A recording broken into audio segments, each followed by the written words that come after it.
495페이지 경공매입니다.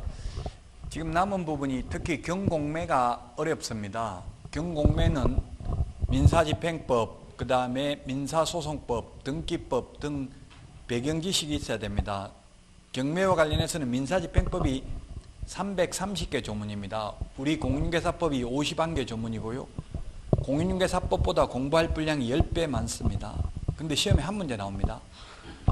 따라서 이걸 자세하게 할 수 없습니다. 어느 학원에 가더라도. 그래서 경매 만족스럽게 배우려면 시험 끝나고 보통 경매 2달, 석 달 배워야 됩니다. 그러면 그거 하기 전에 먼저 법원에 한번 가보시면 도움이 많이 돼요. 법원에 한번 시간 되시면 가서 경매 진행하는 걸 보시면 훨씬 이해하기가 쉽습니다. 직접 눈으로 보면 용어가 눈으로 보고 인원을 보면 훨씬 쉽다고 봐야 되겠죠. 근데 지금은 어디 밖에 나돌아다닐 수가 없으니까 저는 살면서 이때까지 이렇게 불안하게만 하는 거는 처음 봤어요. 집에 가도 뭐 와이프가 오자마자 손 씻으라 하고 잔소리 했어서 미치겠어. 안 그래도 손 씻으라 하는데 들어가자마자 손 씻으라 하고 그러니까 힘들어요 진짜 너무. 예?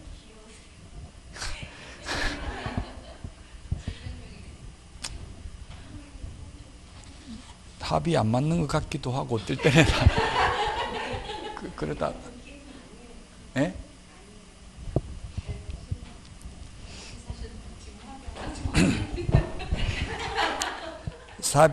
(496페이지입니다) 경공매 매수 신청 대리입니다. 자, 경매라는 말 뜻은 경쟁매매입니다. 경쟁매매. 다수의 매수 희망자에게 매수 청약을 하게 하고 그 중에서 가장 높은 가격으로 매수 청약을 한 자에게 매도 승낙을 함으로써 이루어지는 매매계약 형식을 경매라고 합니다. 즉 여러 사람한테 이거 얼마 살 거냐 해가지고 적어내라고 해서 가장 높게 써낸 사람한테 파는 게 경매입니다. 자, 그 다음에 세매각, 재매각 496페이지 세매각, 재매각이 있는데 세매각, 재매각 옛날에는 세매각을 신경매, 재매각을 재경매라고 했었습니다. 그 세매각이라는 것은 뭐냐면 유찰되면 만약에 최저매각 가격이 이게 경매라는 게 완전 자유경쟁매매는 아닙니다. 완전 자유경쟁매매는 아니고 제한경쟁매매입니다. 즉 최저매각 가격을 정합니다. 최저 1억부터 시작한다 하면 감정평가한 가격을 기준으로 최저매각 가격을 정합니다. 그러면 1억보다 높게 써낸 사람 중에서 1등 뽑는다 이렇게 하는 거예요. 근데 1억 써내는 사람이 아무도 없는 경우에는 유찰됐다고 그래요. 유찰되어서 다시 하는 경매를 세매각이라 한다고요. 그 세매각이 되면 가격을 깎아줘야지 또 1억에 하면 아무도 살 사람 없겠죠. 그 세매각은 상당한 금액을 저감하는데 그게 보통 20%에서 30% 정도 깎아줍니다. 지역별로 달라요. 아마 대전 같은 데는 30%, 서울 경기는 20%, 인천은 30% 이렇게 깎아줍니다. 예를 들면 세매각을 하면은 처음에 1억짜리가 한번 유찰되면 그 다음에는 8천만 원, 그 다음에 유찰되면 6천만 원 되는 게 아니라 여기에서 20% 깎아줘요. 그러면 6,400, 또 여기서 20% 깎아주면 5,100만 원 이렇게 전차 매각 가격에서 20% 또는 30%를 지역별로 다릅니다. 깎아줍니다. 재매각이라는 것은 그럼 뭐냐면 재매각은 잔금을 내지 않아서 다시 실시하는 매각입니다. 즉 1억에 낙찰받아 놓고 잔금을 안 내는 거예요. 그럼 다시 실시하는 매각이 재매각입니다. 재매각은 가격을 깎아주지 않습니다. 왜냐하면 1억에 산 사람이 있었는데 또 깎아줄 필요가 없죠. 재매각은. 그래서 재매각은 저감률을 적용하지 않는다. 가격을 깎아주지 않는다는 게 가장 큰 차이점입니다. 세매각하고. 세매각은 상당한 금액을 깎아줍니다. 자, 그 다음에 임의경매, 강제경매가 있는데 임의로 하는 경매가 임의경매, 강제로 하는 경매가 강제경매인데 뭐가 더 채권자 입장에서 보면 돈 받기가 쉽다? 임의경매, 강제경매 중에서? 임의경매. 임의경매는 담보물건이 있으면 즉 전세권이나 건저당, 저당권이 있으면 그냥 바로 별도의 소송 없이 경매 넘길 수 있습니다. 근데 강제경매는 강제력을 행사하는 것은 자력구제가 안 되기 때문에 집행권한이 있어야 돼요. 집행권한이 뭐냐면 판결문이에요. 성소 판결문. 따라서 돈 안 돌려준다고 해서 즉 임차인이 세입자가 안 나간다고 해서 그냥 강제로 내보낼 수 있는 게 아니라 그냥 바로 경매 넘길 수 있는 게 아니라 뭘 해야 된다? 임차보증금 반환 청구 소송을 해가지고 승소 판결문에 기해서 하는 게 강제경매라고요. 임의경매는 전세권이 있으면 별도 소송 없이 그냥 전세권 가지고 바로 경매 신청할 수 있는 게 임의경매입니다. 자, 그 다음에 거기 권리분석 497페이지 권리분석이 중요한데요. 그 498페이지 맨 밑에 소재주의, 그 다음에 인수주의가 있습니다. 무조건 경매 넘어가면 무조건 소멸하는 게 있고, 인수, 낙찰자에게, 낙찰자가 매수인인데 매수인에게 인수되는 게 있습니다. 경매에서는 이 권리분석이 중요합니다. 소재주의, 무조건 없어지는 거, 소재주의가 있고, 그 다음에 인수주의. 인수되는 게 있는데 무조건 소재되는 게 뭐가 있느냐 하면 저당권, 소재된다 이 말은 소재, 삭제된다, 말소된다 이 뜻하고 같은 말입니다. 저당권, 건저당, 건저당권, 담보가등기, 담보가등기, 가압류, 압류, 이거는 무조건 말소됩니다. 이런 게 아무리 많이 되어 있어도 낙찰받는 사람 입장에서 보면 별로 위험하지 않습니다. 무조건 다 말소되니까 이게 안전한 거죠. 그래서 위험한 거는 인수되는 거는 뭐가 인수되냐면 유치권, 분묘기지권, 법정지상권,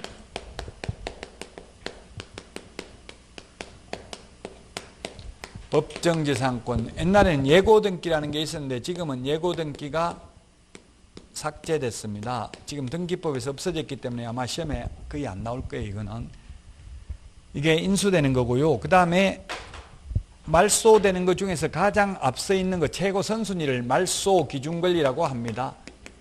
이 말소 기준권리보다 선순위인 전세권, 그 다음에 임차권, 그 다음에 지상권, 지역권 등, 즉 무조건 말소되는 거, 무조건 인수되는 거 뺀 나머지 권리는 말소 기준 권리보다 선순위면 인수되고 말소 기준 권리보다 후순위면 말소됩니다. 그래서 임차권이 최선순위 임차권은 인수되지만 이 말소 기준 권리보다 뒤에 만약에 임차권이 있다면 이 임차권은 방 빼줘야 된다고요. 순서에 따른 배당은 받되 명도해 줘야 됩니다. 말소되는 권리입니다. 그래서 돈 많이 벌려면은 안전한 걸 해야 돼요? 아니면 위험한 걸 해야 돼요? 경매에서? 예. 위험률과 수익률은 비례하죠. 위험한 거라서 분묘기지권 묘 이거 이장 못 한다고요. 남은 묘가 있는 산 20년 넘은 거 낙찰받아도 흑염소 분묘기지권 치보면 수익률을 가장 높게 했다고 했죠. 원래 안 나가도 되는데 분묘 그 이장 안 해도 되는데 이장하게 합의를 해가지고 위험하니까 사람들이 이건 낙찰가가 자꾸 떨어질 거 아니에요. 입찰을 안 하잖아요. 이게 위험하니까. 근데 계속 낙찰가가 떨어졌는데 싸게 사가지고 내보내면 돈을 많이 벌 수 있다는 얘기예요. 잘못하면 못 내보내면 망할 수도 있어요. 지금 주식 같은 거, 뭐 이게 은행에서 판 거 지금 펀드 같은 거 지금 문제가 수익률이 굉장히 낮은 거 문제가 되고 있죠. 그 대신에 그 수익률 높으면 지금 오늘도 나왔더라고. 이게 그 다단계 회장 무죄 받았더라고요. 오늘 신문에 나온 거 보니까 다단계 했던 회장인데 무죄 받았더라고요. 뭐 그 회장이라서 무죄더라고. 사장이 아니고 사장 즉 그 대표이사 등기된 이사가 아니기 때문에 우리 삼성 이건희 회장도 회사에서 월급도 안 받고 아무것도 안 하기 때문에 책임이 없어요. 법적으로는 대표이사 사장이 책임이 있다고요. 회장은 뭐 아무 등기이사도 아니고 월급도 한 푼도 안 받아요. 배당만 받는다고요. 배당만 받아도 많으니까 월급 굳이 받을 필요 없죠. 옛날에는 등기사를 했어요. 근데 재벌 총수들이 거의 등기사를 안 해요. 등기사 하면 책임을 져야 되거든요. 삼성전자 부회장, 대표이사 이렇게 돼 있더라고요. 부회장이 대표이사더라고요. 근데 제 선배가 그 부회장 했었는데 연봉 60억이더라고 삼성전자에서. 지금은 그만두셨는데 옛날에 그 고등학교 선배 중에 60억 연봉 60억인데 그 대신 책임져야 돼. 주주 그 소송을 하면 오히려 또 60억 손해배상 해야 될 수도 있다고요. 자, 그 다음에 경매 절차가 있는데, 경매 절차 이거는 뭐 지금 자세하게 다 하기는 좀 힘든데, 어쨌든 경매 절차 그럼 개략적으로만 한번 보겠습니다. 경매 절차를 보면 499페이지 경매 신청, 돈 받을 사람이 경매 신청합니다. 그럼 법원에서 경매 개시 결정을 하고 송달을 합니다. 보냅니다. 그 채무자한테 보내고요. 압류 등기를 합니다. 그 다음에 물건 현황 조사를 하고 감정평가 명령을 합니다. 그 지금 감정평가사로 하여금 평가를 하게 해서 최저매각 가격을 정하고요. 그 다음에 집행관으로 하여금 가서 그 대항력이 있는 임차권이 있는지 여부를 현황 조사를 하게 합니다. 그리고 나서 500페이지 매각기일, 매각결정기일 지정 공고를 합니다. 매각기일, 뭐 입찰기일 이렇게도 하는데, 우리 개업공개사는 이게 매각기일 날 이제 입찰하는 날 법원에 여러분들 보고 가보라고 하면 이제 매각기일 날 가보라는 이야기예요. 매각을 하는 날입니다. 그 다음에 양가 5번 매각 물건 명세서 작성 비치를 하는데, 매각기일 일주일 전부터 자료를 열람할 수 있습니다. 당일날 가가지고 하면은 권리분석 같은 걸 할 수 없을 수도 있잖아요. 왜냐면 그 시세 같은 것도 주변에 부동산 중개사무소에 가서 물어봐야 되잖아요. 한 세 군데 가서 얼마 정도 받을 수 있냐. 저도 중개업 할 때 보니까 전화 와가지고 802호 얼마입니까? 이렇게 묻는 사람이 있어요. 802호가 시세가 얼마냐고 묻는 사람이 있다고요. 그래서 제가 경매 낙찰 받으실 겁니까? 이렇게 하니까 깜짝 놀라더라고요. 어떻게 하셨는데요? 이렇게 하더라고요. 시세를 묻는데 802호 시세 묻는 사람은 없어요. 그냥 아파트 얼마 합니까? 이렇게 묻지. 802호 낙찰 받으려고 하니까 802호 시세를 묻는 거죠. 딱 특정해서 묻는 거는, 그런 거는 낙찰 받으려고 그래. 그러면 저한테 낙찰 받으면 다시 의뢰하시면 제가 팔아드리겠습니다. 이렇게 하면 된다고요. 그래서 어쨌든 이게 물건 명세서를 일주일 전부터 열람해야 그걸 가지고 이제 권리분석 등을 할 수 있다고, 현장 답사 등을 해볼 수 있다고요. 그 다음에 6번 경매 관련 서류를 열람하고, 이제 7번 매각기일 날 매각을 실시합니다. 거기 맨 밑에 보니까 매각 입찰 개시 선언 후 1시간 전에, 1시간이 끝나기 전에는 매각을 마감할 수 없습니다. 보통 법원마다 10시에 시작하는데, 10시에 집행관이 지금부터 입찰 개시 선언, 입찰 실시하겠습니다 해놓고 1시간이 지나기 전에는 입찰 마감을 못한다고요. 공정한 경쟁을 하기 위해서. 자, 지금부터 입찰 시작하겠습니다 그래놓고 1분 있다가 마감하겠습니다 이래버리면 공정한 경쟁이 될 수가 없죠. 그래서 보통 그 법원에 가보면 사람들이 한 10시 반 넘으면 막 와요. 처음엔 아무도 없다고 1시간이라 해도, 왜냐면 미리 다 권리분석을 해놨기 때문에 그냥 입찰표에다가 입찰표 작성하고, 그 다음에 그 노란 대봉투에다 넣고, 그 다음에 입찰 보증금 봉투에다 돈 넣어가지고 2개 넣어가지고 노란 대봉투에다 넣어가지고 호찌개스를 집어가지고 반으로 접어가지고 그 투표함처럼 앞에 있어요. 거기 법대에 있어. 거기다 갖다 넣거든요. 그게 입찰하는 거예요. 한번 직접 한번 가보시라고요. 그러면 훨씬 이해하는 데 도움이 많이 됩니다. 입찰 그 신청하는 게 이제 501페이지에 나와 있고요. 입찰 방법은 3가지 방법이 있습니다. 기일 입찰, 호가 경매, 기간 입찰. 세 번째 줄에 보면 3가지 방법이 있다. 현실적으로 99%가 다 기일 입찰, 입찰표에다가 금액 적어가지고 내는 거, 입찰 기일날 실시하는 기일 입찰이 거의 대부분입니다. 기간 입찰, 이건 하루 만에 끝내는 게 아니라 일주일 범위 내에서, 일주일부터 한 달 범위 내에서 실시하는 게 기간 입찰인데, 기간 입찰은 거의 없습니다. 호가 경매는 지금 현실적으로 부동산에 대해서는 하지 않습니다. 호가 경매는 뭐냐면 불을 호자 가격가자 불러가면서 높여가는 방식, 뭐 SBS 하우마치 경매 이런 거 나오는 거 있더라고요. 아니면 도자기 경매 이런 거 하는 거 봤어요. 2000 도자기 축제할 때 보면 최불암 씨나 이렇게 연예인들이 와가지고 자 10만 원부터 시작합니다. 이런 게 호가 경매입니다. 입으로 불러가면서 하는 게 호가 경매라고요. 자, 그 다음에 이제 매각기일 날 그 501페이지 최고가 매수인 1등 뽑고 또 2등 있으면 2등까지 뽑습니다. 경매에서 차순위 매수 신고인 2등이 될 필요 있어요, 없어요? 거의 실익이 없습니다. 현실적으로는 2등. 2등은 왜 뽑냐면 1등이 잔금 안 내면 2등한테 기회가 돌아와요. 근데 좋은 물건은 잔금을 안 낼 이유가 없죠.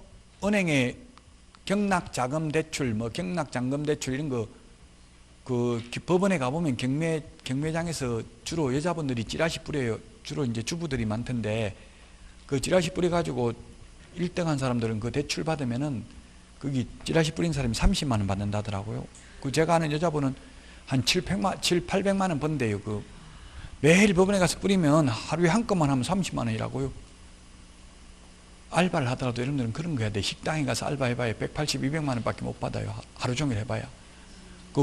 경매법정에 가서는 1시간만 뿌리고 나오면 되는데요. 1시간만. 자, 그래서 양가로 8번 매각 결정기일이 있다. 매각일로부터 7일이라고 우리 책에 돼 있죠. 7일 또는 일주일 이내에 매각 허부 결정을 합니다. 허가 또는 불허가 결정을 하는데, 이 매각 허부 결정 기일까지 농지의 경우 농지 취득자익 증명을 제출해야 됩니다. 그 다음에 양가로 9번 즉시 항고할 수 있습니다. 즉시 항고할 경우에는 낙찰 대금 매각 가격의 10%를 보증금으로 내야 됩니다. 즉시 항고, 우리 민사집행법에서는 즉시 항고라 하고요. 민사소송법이나 형법에서는 항소라는 말을 하잖아요. 항소. 고등법원, 상급법원에 이의를 제기하는 걸 항소라고 하는데, 결정이나 명령에 대해서 불복하는 것을 항고라고 그래요. 항고. 근데 보증금을 내야 됩니다. 왜냐하면 항고를 하면 또다시 최소한 3개월 이상 걸립니다. 고등법원에 갔다 다시 돌아오는데 기간이 많이 걸린다고. 그러면 고의로 경매 절차를 지연시키기 위해서 악용할 수 있겠죠. 예를 들면 우리 학원 건물이 이게 경매 넘어간다고 하면, 만약 우리 학원이 임차인이라면 보증 월세 내겠어요? 안 내겠어요? 그 세입자들은? 경매 넘어간다면 세입자들 월세 안 내겠죠? 그럼 월세 안 내고 이게 항고하면 석 달 동안 그냥 장사할 수 있잖아요. 그래서 무조건 옛날에 항고했다고요. 그래서 보증금을 내야 돼. 10%. 그래가지고 항고가 기각되면 그 보증금을 올수에서 배당자단에 편입합니다.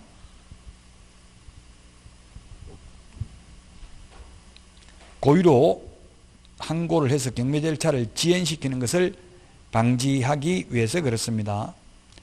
채무자 소유자는 몰수를 하고요. 채무자 소유자 이외의 자가 한 항고가 기각되면 대법원 규칙이 정한 이율에 의한 이자 빼고 나머지는 돌려줍니다. 연 20%라고 우리 책에 되어 있는데 그게 15%입니다. 시험에 안 나온다는 이야기죠. 이렇게 책에 오타가 있다는 것은 연 15% 이자는 뺍니다. 이게 좀 어려운 말인데, 채무자 소유자는 아예 항고 기각되면 안 돌려주고, 채무자 소유자 이외의자 세입자가 항고를 해서 기각되면 연체이자 빼고 돌려준다고요. 그 연체이자가 연 15%예요. 자, 그 다음에 10번 낙찰자 확정되고 나면 대금 납부를 하는데, 대금 납부 기한까지 대금을 납부하는 순간 소유권을 취득합니다. 등기했을 때 소유권을 취득하는 게 아니라 대금을 완납하는 순간 소유권을 취득합니다. 그래서 503페이지에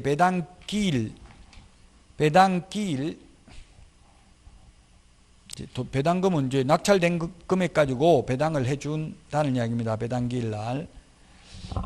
무조건 배당해 주는 게 아니라, 가만히 있으면 배당해 주는 게 아니라 배당 요구 종기까지 배당을 요구한 채권자에게만 배당해 줍니다. 가만히 있으면 권리위에 잠자는 자는 보호받지 못합니다. 즉 세입자가 배당 요구 안 하면 한 푼도 배당받을 수 없습니다. 그다음에 소유권 이전 등기 촉탁을 해주는데, 등기함으로써 소유권을 취득하는 게 아니라 매각 대금을 완납하는 순간 소유권을 취득한다. 13번에 이제 소유권을 취득하고 나면 인도명령, 명도소송을 해가지고, 예를 들면 아파트를 낙찰받았습니다. 경매로. 근데 그게 세입자가 쉽게 비워주면 그냥 들어가면 되는데, 현실적으로는 이사비 달라고 들어놓고 거품 물고 잘 안 비워주죠. 그러면 명도소송, 인도명령을 하면 됩니다. 정당한 근원 없이 대항하는 사람은 인도명령을 하면 되고요. 정당한 근원으로 대항력을 주장한 자에 대해서는 명도소송을 통해서 다투어야 됩니다. 서울에 이게 상가 문제된 게 많았었습니다. 우장창창 이런 거, 상가들 안 나간다고 버티는 거, 명도소송하는 거 몇 년씩 끌었어요. 그래서 명도소송이나 또는 인도명령, 정당한 권한 없이 점유하고 있는 자는 인도명령이 가능합니다. 인도명령은 대금 납부 후 거기에 맨 밑에서 세 번째 줄에 대금 납부 후 6개월 이내만 인도명령을 할 수 있고 6개월 지나면 명도 소송해야 됩니다. 우리 프린트 마법의 프린트에 보면 6개월도 다 정리되어 있습니다. 그 6개월 42번에 보면은 6개월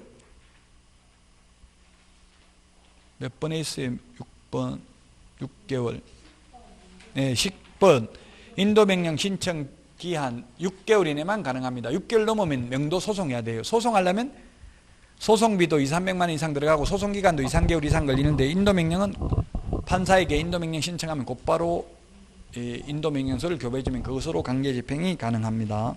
6개월 이내만 인도명령이 가능합니다. 자, 그 다음에 506페이지 공매는 시험에 거의 안 나옵니다. 한국자산관리공사 캠코에서 하는 공매인데 거의 안 나오고요. 이제 512페이지 매수 신청 내립니다. 경매가 훨씬 어려워요. 매수 신청 대리는 쉬워요. 그냥 읽어만 보면 되니까 매수 신청 대리 한 문제 꼭 맞춰야 돼요. 한 문제 시험에 나와요. 자, 512페이지 양가로 2번 매수 신청 대리 할 수 있는 게 7가지가 있습니다. 여기서 한마디로 말하면 소송 대리는 X입니다. 소송 대리 512페이지 소송 대리는 X라고요. 소송 대리는 할 수 없습니다. 명도 소송, 배당 이의 소송, 항고 소송, 기일 변경 신청 이런 소송 절차는 변호사가 할 수 있습니다. 개업공개사는 그럼 뭐 할 수 있느냐면 거기에 있는 맨 1번에 있는 매수신청 보증의 제공, 보증금 최저매각 가격 10% 내는 거 이거는 개업공개사가 대리할 수 있습니다. 입찰표 작성 대리할 수 있고요. 차순위 매수 신고 2등 하겠다고 신청할 수 있습니다. 굳이 2등을 할 필요는 없다고 했죠. 실무적으로는. 근데 이론적으로는 2등 할 수도 있습니다. 그 다음에 4번 1등 못하면 1등, 2등 차순위 매수 신고인 아닌 경우는 다 보증금 돌려주거든요. 떨어진 사람들 낙찰받은 사람 빼고 나머지는 돌려줄 거 아니에요. 그 돌려주는 거 대신 돌려받을 수 있다. 그 다음에 5번 공유자 우선 매수 신고, 그 다음에 임대주택 우선 매수 신고입니다. 구임대주택법이라고 되어 있죠. 구임대주택법이 지금은 공공주택 특별법으로 갔습니다. LH 30년 국민임대 같은 거는. 그 다음에 민간임대주택 특별법으로 갔습니다. 그 시군구에 임대사업자 등록하고 세무서에도 임대사업자 등록을 한 경우 두 군데 다 하면은 8년 동안 또는 단기임대 4년 동안 최대 1년에 5%밖에 못 올린다고 했죠. 그 대신에 세제 혜택이 있다. 거기에 살고 있는 임차인들은 즉 민간임대주택 특별법에 의한 민간임대주택의 경우 우선 매수 신고할 수 있습니다. 세입자가. 이게 우선 매수 신고가 꼭 좋은 게 아니고 지금 갭 투자 피해 해가지고 이게 문제가 심각하더라고요. 민간임대주택 특별법에서 집을 수백 채 가지고 있는 사람이 즉 깡통주택만 취득을 하는 거예요. 깡통주택. 깡통주택은 뭐예요? 전세보증금보다 더 싼 걸 깡통주택이라고 하죠. 그 전세보증금보다 더 싼 깡통주택을 사가지고 그 전세권자한테 파는 거예요. 세입자한테 판다고요. 빨리 사라. 안 사면 경매 넘어가면 너 지금 보증금 다 떼인다. 이렇게 해가지고 전세보증금만 받고 팔면 오히려 더 이익이죠. 더 싸게 샀으니까. 전세보증금 그 전세보증금 내줄 돈보다 더 싼 거 소위 깡통주택만 사고 다니는 사람도 있어요. 자, 그 다음에 7번 공유자 또는 임대주택 임차인의 우선 매수 신고에 따라 차순위 매수 신고인을 보게 되는 경우 그 차순위 매수 신고인의 지위를 포기하는 것도 대리할 수 있습니다. 차순위 매수 신고인의 지위를 포기 안 하면 보증금을 못 돌려받는다고요. 최고가 매수 신고인이 돈 다 낼 때까지. 그러니까 포기하는 게 낫다고요. 빨리 돈 돌려받으려면 그 포기는 대신할 수 있다. 자, 양가로 3번 매수 신청 대리 대상물하고 중개 대상물하고 똑같습니다. 토지 건축물 임목 공양재단 광업재단. 그 다음에 4번 매수 신청 대리인 등록인데 우리 중개사무소 개설 등록은 등록관청에 하는데 매수 신청 대리인 등록은 지방법원장에게 합니다. 지방법원장에게. 이렇게 차이 나는 점을 주의해야 됩니다. 513페이지. 자, 그 다음에 매수 신청 내린 등록 요건인데요. 등록 요건을 보면은 그게 513페이지 메뉴에 개업 공인중개사이거나 법인인 개업 공개사일 것 이렇게 돼 있는데 이게 약간 입법의 불비입니다. 개업 공개사도 어떻게 보면 개업 공개사의 종류에 세 가지가 있거든요. 근데 이 기업의 의미는 이 실질적 의미는 무슨 뜻이냐면 소위 중개인은 매수 신청 내리 못한다 이 말입니다. 실제 중개인도 개업 공개사거든요. 그래서 이게 논리적으로 따지면 약간 모순인데 이 의미는 뜻은 실질적인 뜻은 중개인은 매수 신청 내리는 등록 못한다. 자격증 없기 때문에. 그 다음 교육이 있어야 되고요. 그 다음에 교육은 법원 행정처장이 지정하는 교육기관에서 받아야 됩니다. 디귿에 보증보험이나 공제를 미리 가입을 해야 되겠습니다. 그 다음에 매수 신청 내린 등록의 결격 사유, 우리 공인중개사법에 있는 것처럼 공인중개사법상 결격 사유에 해당하는 사람은 매수 신청 내린 등록 역시 못합니다.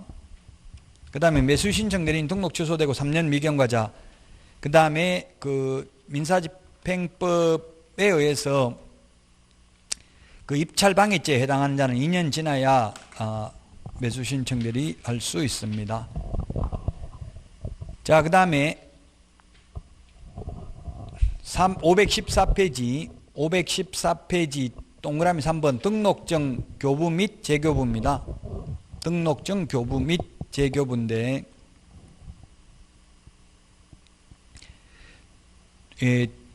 동그라미 기획에 보니까 지방법원장은 매수 신청 내린 등록을 한 자에게는 매수 신청 내린 등록증을 교부해야 됩니다. 분실 등을 하면 재교부 신청을 할 수 있습니다. 자, 그 다음에 손해배상, 이거는 우리 중개업하고 똑같습니다. 손해배상 설정 금액도 똑같습니다. 516페이지 양가로 7번 516페이지 양가로 7번 휴업 또는 폐업 신고입니다. 휴업 또는 폐업 신고인데 이게 신설됐습니다. 옛날에는 매수 신청되는 휴업도 안 되고 폐업도 안 됐습니다. 반드시 중개업하고 같이 그만둬야만 했습니다. 근데 지금은 중개업은 하면서 매수 신청 대리만 휴업하거나 폐업할 수도 있습니다. 물론 3월 초과하는 휴업만 신고합니다.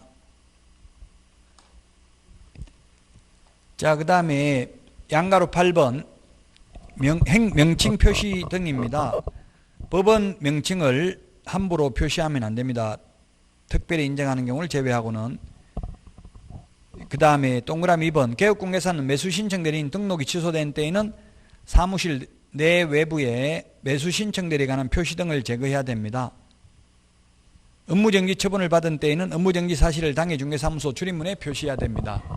그런데 공인중개사법에서는 업무정지돼도 출입문에 표시하라는 말이 없습니다. 자, 그 다음에 매수 신청 대리 행위의 방식입니다. 대리 행위마다 대리권을 증명하는 문서, 본인의 인감증명이 첨부된 위임장과 대리인 등록증 4번을 제출해야 됩니다. 인감증명서 개인이 제출하는 경우는 여기밖에 없습니다. 공인중개사법에는 인감증명서 제출하는 게 아예 없습니다.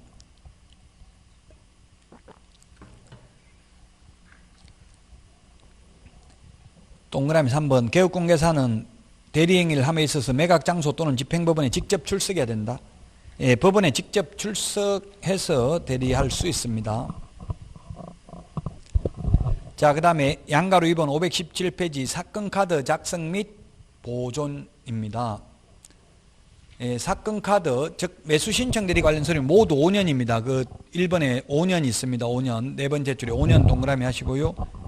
그 다음에 매수신청 대리 대상물 확인 설명서도 역시 5년 동안 보존해야 됩니다. 양가로 3번.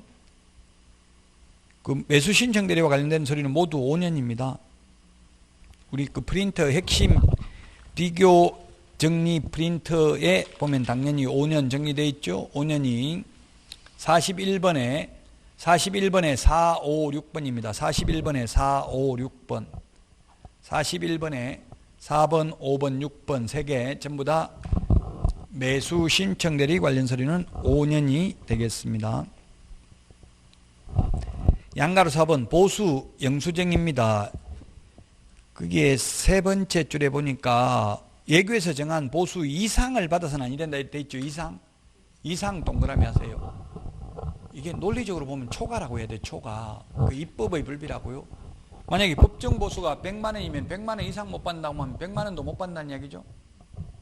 100만 원 초과해서 못 받는 거죠. 논리적으로 보면 모순입니다. 이상이. 시험에는 그래서 이상, 초과 이게 논란의 여지가 있기 때문에 잘 안 나올 가능성이 있습니다. 자, 그 다음에 518페이지 매수 신청 대리 예규에서 정한 보수입니다. 우리 프린터 53번인가요? 수수료라는 표현이 52번에 있네요. 52번.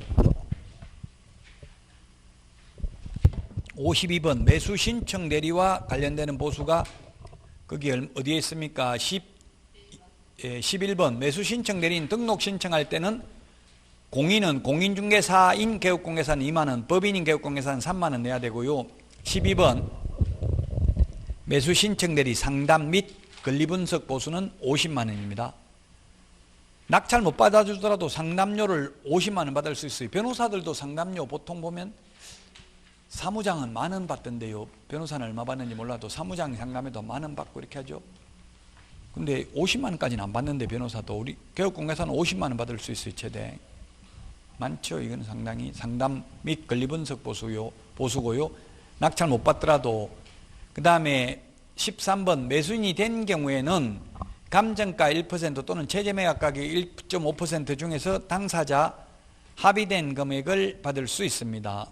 그 다음에 매수인이 되지 못한 경우 50만 원, 실비 최대 30만 원 받을 수 있습니다. 그 다음에 매수 신청 대리와 관련되는 실비는 한도액이 얼마입니까? 한도액이 30만 원입니다. 30만 원. 원거리 교통비나 원거리 출장비는 받을 수 있고 근거리 교통비나 등기사항 증명서 발급 비용은 실비로 받을 수 없습니다. 이건 시험에 뭐 그렇게 자주 나오지는 않았습니다. 감정가 1% 또는 최저매각 가격 1.5%라는 건 뭐냐면 만약에 1억이 이게 최저매각 가격인데 최초 최저매각 가격이 이게 감정가입니다. 근데 유찰되면 그 다음에는 8천만 원, 그 다음에 유찰되면 6,400이라고 했죠.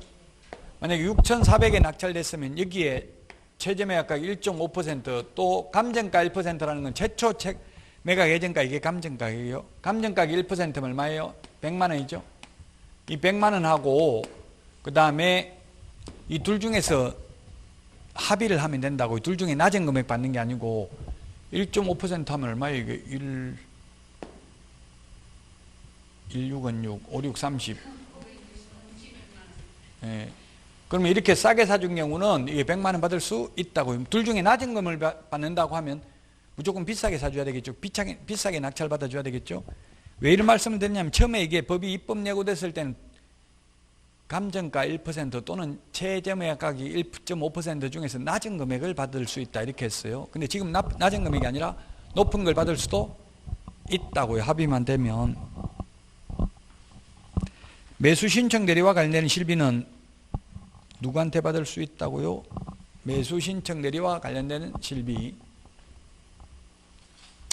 누구한테 받을 수 있어요? 매수 신청 대리와 관련되는 실비는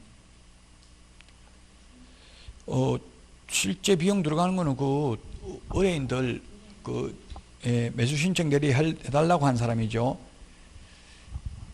자, 그래서 계약금 등의 예치 권고와 관련되는 건 취득의뢰인, 공인중개사법상 실비는 매도, 임대 의뢰인한테 받을 수 있습니다.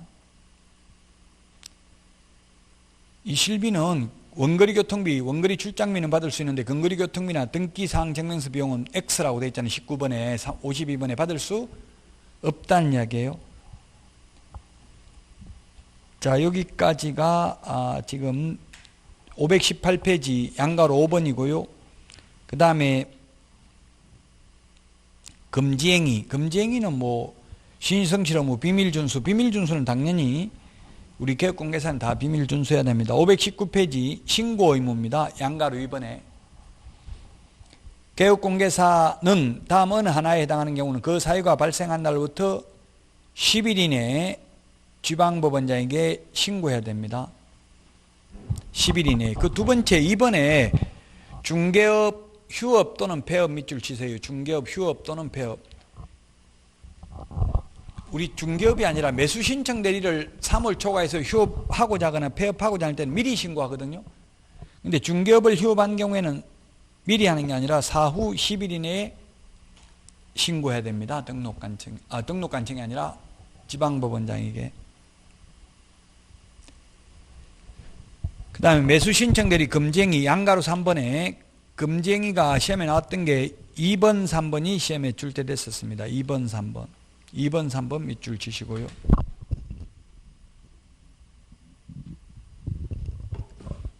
(2번은) 매수 신청 대리인이 된 사건에 있어서 매수 신청인으로서 매수 신청을 하는 행위. 3번은 동일한 부동산에 대하여 이해관계가 다른 2명 이상의 대리인이 되는 행위. 즉 경매라는 건 1등 1명 뽑는 거잖아요. 근데 두 사람한테 내가 1등 시켜줄게, 나만 믿고 상담 및 권리분석 보수 50만 원 가져와라, 이렇게 하면 둘 다 1등이 될 수가 없잖아요. 사기입니다. 지금 예를 들면 두 여자분한테 사랑한다, 오직 너만 사랑한다, 이렇게 하면 옛날에는 그게 혼인빙자 간음죄인데 지금은 그게 폐지돼도 지금은 뭐가 되냐면 사기죄가 될 수 있어요. 두 사람한테 사랑한다고 돈 빌려가지고 결혼 자금 뭐 하여튼 뜯어내고 그런 사람이 있더라고요. 그건 사기예요, 사기. 마찬가지로 두 사람한테 내가 1등 시켜줄게 해가지고 돈 뜯어내면 사기라고요, 그거는. 그래서 안 된다고, 이런 거는. 또 한 명은 그 동그라미 2번은 뭡니까? 대리인으로서 입찰하고 또 본인으로서 입찰하면은 대리인으로서, 제가 개업공개사 자기 이름으로도 입찰을 하고 또 대리인으로서도 입찰을 하고 그러면은 둘 다 1등이 안 되는데, 그래가지고 상담 및 권리분석 보수만 50만 원 챙겨 먹고 이러면 안 된다는 이야기입니다. 지도 감독입니다. 519페이지 협회, 개업공개사에 대한 지도 감독인데, 협회에 대한 지도 감독은 법원 행정처장입니다. 우리 핵심 비교 정리 프린트 12번에 까만 별표 있습니다. 12번에 까만 별표에 보면 나와 있습니다. 동그라미 2번 개업공개사에 대한 지도감독인데, 지방법원장은 매수 신청 대리 업무에 관하여 관할 안에 있는 협회 시도 지부와 매수 신청 대리인 등록을 한 개업공개사 지도감독을 한다. 우리 핵심 비교정리 프린트 12번 까만 별표 동그라미 3번, 4번 있죠. 3번, 4번. 3번, 4번에 있습니다. 지도감독관청. 자, 그 다음에 520페이지입니다. 520페이지. 절대적 취소, 5번 절대적 취소가 있고요. 상대적 취소가 있는데 이걸 다 암기하기는 어렵고요. 상대적 취소 521페이지 거기에 8번 최근 1년 이내에 이 규칙에 따라 2회 이상 업무정지 처분을 받고 다시 업무정지에 해당하는 위반 행위를 한 때, 이거 밑줄 치도록 하겠습니다. 우리 거기 핵심 비교 정리 프린트 1년이라는 숫자 나오는 거 한번 볼까요? 44번에 12번과 15번입니다. 44번에 12번과 15번.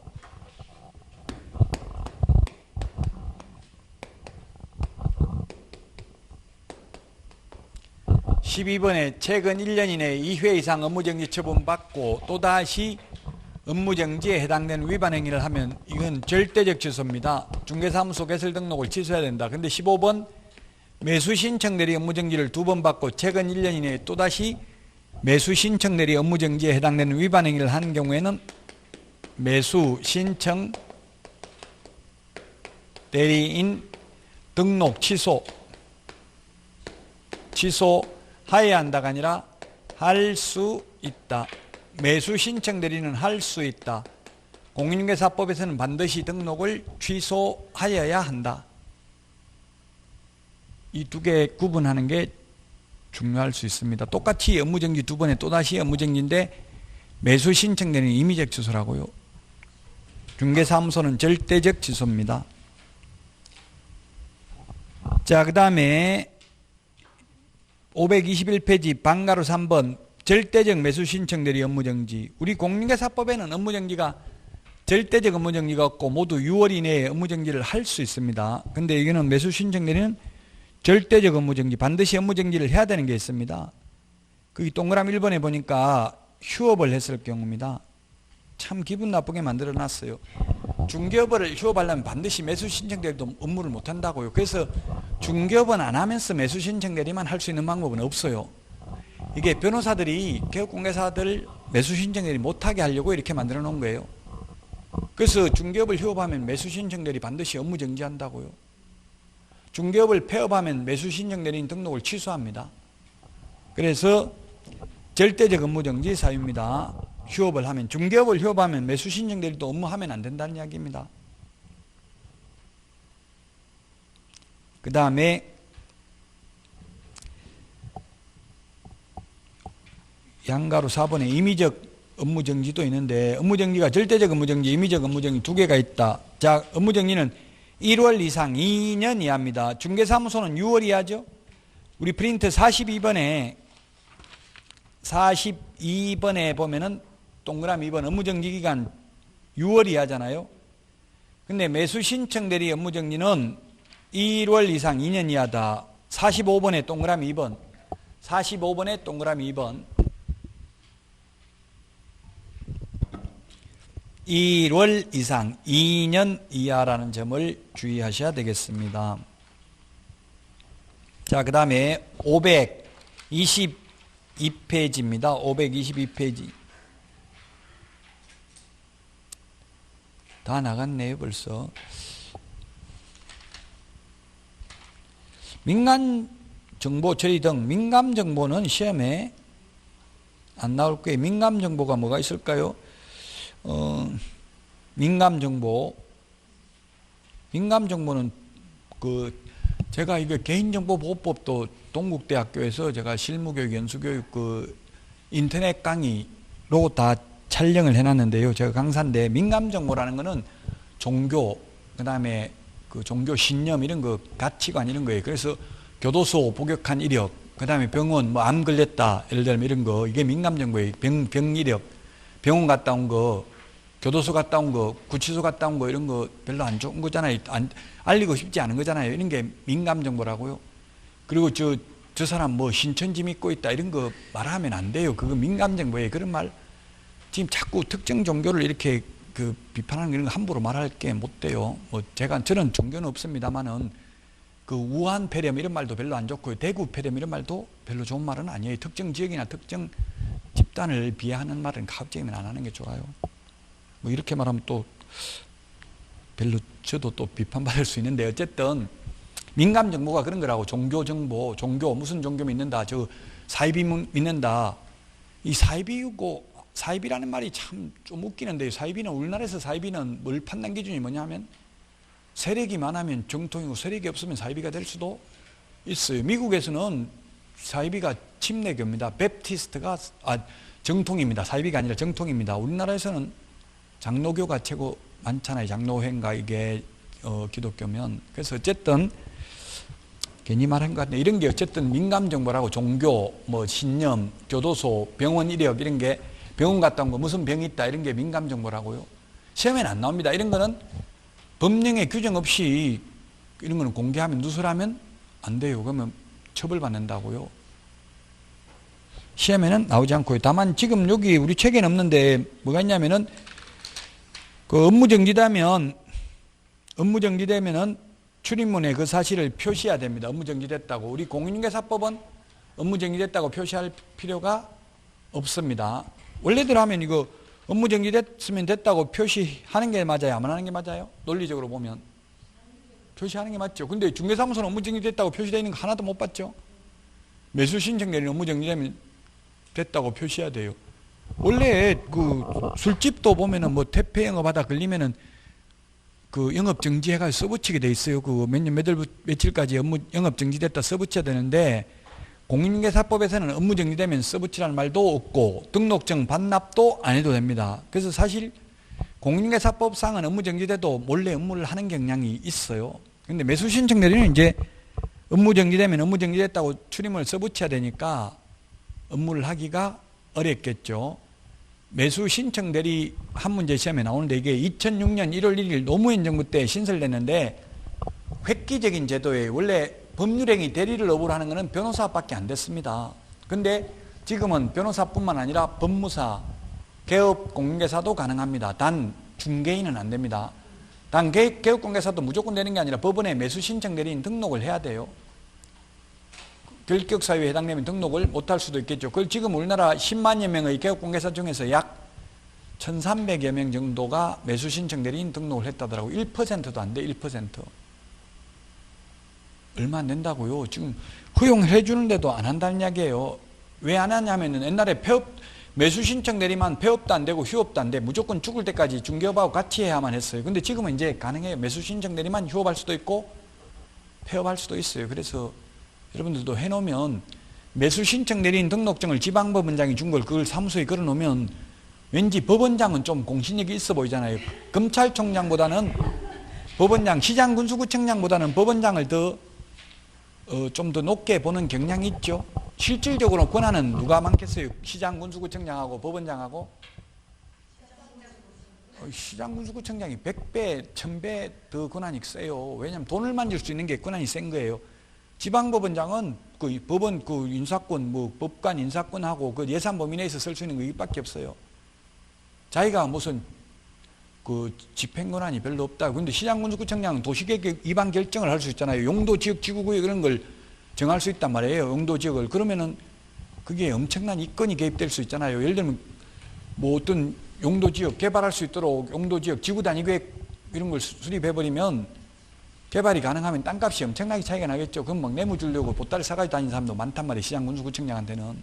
근데 법원장한테 뇌물 주려고 줄 서가 있는 사람 없어요. 그 보면 시장군수구청장 구속됐다는 말은 나오지만 법원장 구속됐다는 말은 거의 안 나오죠. 그건 권한이 없기 때문에 그래요. 검사는 권한이 있지만 검찰총장은 권한이 있지만 법원장은 별로 권한이 없어요. 자, 어쨌든 이 매수신청 대리인 이거는 한마디로 말하면 개업공개사가 사기꾼이 아니고 전문직업인이라는 걸 인정하는 거예요.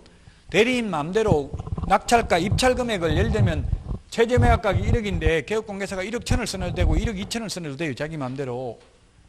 이게 사기꾼이면 이렇게 맡길 수 없잖아요. 남의 재산을 갖다 소중한 재산을 1억 2천에 써내게 해가지고 혼자 단독 입찰을 하면 1억만 써내도 낙찰받을 수 있는 걸 2천만 원 더 비싸게 산 거잖아요. 그 전문직업인으로 인정을 한 거예요. 이게 사실 사기꾼이 아니고 전문직업인으로 인정한 획기적인 사건이었습니다. 2006년도 노무현 정부 때 변호사에게 집중된 권력을 완화하기 위해서 지금 이렇게 만든 거예요. 지금 우리나라 국회의원 300명 중에서 서울법대 출신이 50명이랍니다. 너무나 한 특정 과가 편중되어 있다는 이야기. 그 서울법대만 그렇지 나머지까지 다 합하면 거의 뭐 한 3분의 1 얼마인지 통계는 안 내봤지만 한 100명은 넘을 거예요. 법대 출신이. 지금도 뭐 공천하는 거 보면 검사나 판사하다가 나와가지고 지금 공천받는 게 많죠. 그래서 너무나 특정 집단이 편중되어 있는 것은 결코 바람직하지는 않다는 이야기입니다. 전 국민을 골고루 대변하기가 어렵다는 이야기예요. 지금 뭐 역대 대통령들 변호사 있는 사람들이 지금 현 대통령도 변호사 있지 옛날 노무현 전 대통령도 변호사 있었네요. 그 외에는 2명밖에 없긴 했네요. 근데 앞으로는 아마 계속 법조인들이 될 가능성이 있다는 이야기예요. 자, 그래서 이제 전부 다 끝냈습니다. 옛날에는 이 책거리를 했는데 책거리를 한다는 건 뭐예요? 책을 걸어놨다는 얘기예요. 옛날에 수당에서 다 하고 나면 책거리가 그는 거예요. 책거리 끝내면 진도. 자, 523페이지 문제 마지막으로 문제 풀어보고 마치도록 하겠습니다. 옳은 것은 했는데 매수 신청들에 대해서 이렇게 한 문제 나온다고요? 문제를 풀어보면 또 이해가 돼요. 잘 모르던 것도. 옳은 것은 했는데 1번 중개사무소 개설 등록을 하지 않은 공인중개사라도 매수신청대리인 등록할 수 있다. 제가 반드시 중개업하고 같이 해야지 매수신청대리만 하는 건 불가능하다고 해서 그래서 중개사무소 업무 정지되면 매수신청대리도 못합니다. 못한다고요. 중개업을 휴업하면 매수신청대리 절대적 업무정지 사유예요. 그래서 반드시 같이 할 수 있고요. 중개업은 안 하고 매수신청대리만 할 수 있는 방법은 없습니다. 그래서 나는 중개업하는 거는 시시하고 그냥 중개사무소 개설 등록은 안 하고 바로 매수신청대리인 등록만 하겠다 안 돼요. 반드시 아까 매수신청대리 등록 요건이 개업 공개사였었어요. 단 중개인은 안 되고요. 자, 그 다음에 1번 그래서 틀렸고 2번 매수신청대리인으로 등록을 한 개업공개사는 매수 신청 대리 행위를 함에 있어서 매각장소 또는 집행법원에 중개보조원을 대리 출석하게 할 수 있다. 중개보조원도 안 되고 소속관계사도 안 돼요. 법인의 임원도 안 돼요. 오직 개업공개사 본인이 가야 돼요. 이것도 기분 나쁜 거예요. 개업공개사를 무시해서 그런 거예요. 중개법인이 예를 들면 대표이사가 직접 가야 돼요. 사장이. 대표이사는 경영에 전념해야 되는데 그 입찰표나 적고 앉아서 그 법원에 가가지고 이렇게 있어야 된다고요? 그런 모욕감을 느끼면 하지 말라는 이야기예요. 개업공개사들이 못하게 하려고 일부러 이렇게 했어요. 사실은 뭐 보조원이 안 되는 건 이해가 되지만 소속공개사는 자격증 땄기 때문에 가능하도록 허용해야 되겠죠. 근데 일부러 개업공개사들 못하게 하려고 이게 이게 매수신청 대리 규칙이라는 거는 법원 행정처에서 만든 거예요. 그러다 보니까 법관들이 자기들 그만두면 가서 이게 대리할 거잖아요. 변호사 할 거잖아요. 변호사만 하게 하려고 이런 식으로 만들어 놓은 거예요. 원래 이게 처음에 2006년도 노무현 정부 때 도입할 때는 아무 조건 없이 개업공개사 하도록 허용하려고 했는데 야당에서 반대해가지고 그때는 여소야대에서 야당이 더 많았어요. 세력이. 그러다 보니까 야당의 조건을 들어주다 보니까 이게 대법원 규칙이 정하는 바에 따라 할 수 있도록 하다 보니까 대법원 규칙을 법원 행정처에서 만들면서 전부 변호사들한테 유리하게 만들어놨어요. 그래서 중개보조원뿐만 아니라 소속공개사도 출석할 수 없어요. 오로지 누가 해야 된다? 개업공개사가. 그 개업공개사가 전국 법원에 다 돌아다닐 수 없잖아요. 직원시킬 수 있는 부분이잖아요. 근데 안 된다고요. 결코 개업공개사 입장에서 보면 바람직한 거는 아니에요. 3번 매수신청 대리인이 되고자 하는 법인인 개업공개사는 주된 사무소가 있는 것이 아니라 곳이라고 해야 되겠네. 3번 있는 것을 아니라 있는 곳을 관할하는 지방법원장에게 매수신청 대리인 등록을 해야 됩니다. 본사가 뭐 예를 들면 세종시에 있으면 세종시 관할이 대전지방법원입니까? 그렇잖아요. 충천인동가 대전 아마 일단 대전지방법원이라고 보고요. 관할이 지금 전국에 지금 약 60개 정도의 법원이 있어요. 그 관할이 만약에 세종시면 대전지방법원 관할이라면 대전지방법원에 등록을 해야 된다고. 매수신청 대리인 등록을. 사무소가 있는 곳을 관할하는 지방법원장입니다. 3번이 맞고요. 그 다음에 4번 매수신청 대리인 등록된 개업공개사는 매수신청 대리의 위임을 받은 경우 법원의 부당한 매각 허가 결정에 대해서 항고할 수 있다. 항고는 소송 절차예요. 소송 절차. 우리 항소도 소송 절차죠. 고등법원에 항소한다, 대법원에 상고한다 이런 말 하잖아요. 1심 판결에 불복한 경우는 항소고 1심 결정이나 명령에 불복한 경우는 항고라는 말을 써요. 이 소송 절차니까 소송 절차를 대리하는 것은 변호사만 가능하다고요. 그래서 제가 소송 대리는 개업공개사가 대리할 수 없다고 했잖아요. 소송 대리, 명도소송, 배당이의 소송, 항고소송, 기일 변경 신청. 기일 변경도 이게 소송 절차거든요. 매각 기일을 변경하도록 신청하는 것은 소송 절차예요. 지금 오늘 보니까 출석 기일 변경 이런 거 누가 조사받는데 출석 기일 변경 신청 그런 게 나오더라고요. 그런 게 소송 절차에 관여하는 것은 변호사만 가능하다고요. 그래서 항고는 할 수 없어요. 항고는 대행할 수 없다는 얘기, 대리할 수는 없고 본인이 물론 하는 것은 가능하겠죠. 개업공개사가 대리해서 항고할 수는 없다고요. 왜냐하면 우리 민사소송법이라든지 이런 거 소송법은 안 배우잖아요. 개업공개사가 소송 절차는. 그러니까 대리할 수 없다는 이야기예요. 5번 매수신청 대리인으로 등록된 개업공개사는 본인의 인감증명서가 첨부된 위임장과 매수신청 대리인 등록증 사본을 한 번 제출하면 그 다음 날부터는 제출할 필요가 없다 했는데 대리행위마다 제출해야 됩니다. 대리행위마다 대리권을 증명하는 문서를 제출해야 됩니다. 그래서 인감증명 제출하는 경우는 여기 한 번밖에 없다고 했죠. 개인이 제출하는 경우는 공인중개사법에서는 개인이 인감증명 제출하는 경우는 없어요.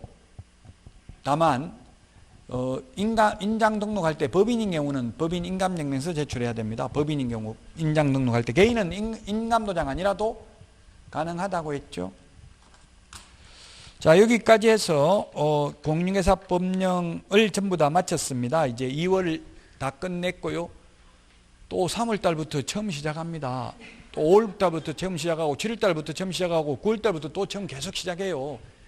대학에서는 한 학기 동안 하는데 우리는 좀 모르는 게 있어도 또 새로 2달 만에 끝내는 게 더 효과적이기 때문에 이렇게 학원에서 오랜 그 시행착오 끝에 이렇게 만든 겁니다. 커리큘럼을. 그러니까 여러분들은 그냥 학원 커리큘럼에 몸을 맡기면 됩니다.